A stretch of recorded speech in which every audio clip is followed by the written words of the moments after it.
sapagkat tayo, bago kunin ng Panginoon, ay dapat tayo ay magsipagpanibagong lakas.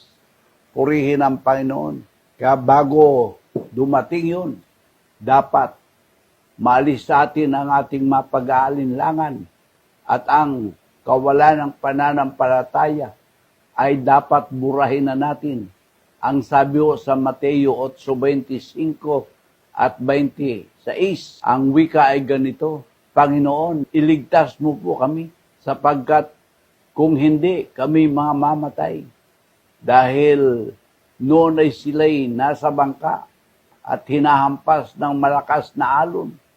At ang sabi ng Panginoon, kulang ang inyong mga pananampalataya. At ito ay nangangahulugan na dapat talaga'y madagdagan ang ating mga pananampalataya. Purihin ang Panginoon. Maaring tayo ay nasa isang kalagayan na mahirap. Gaya ngayon ng pandemic. Pero tayo ay sumampalataya na tayo ay makakaligtas nito, dito, at tayo ay gagawa ng malakihang revival bago dumating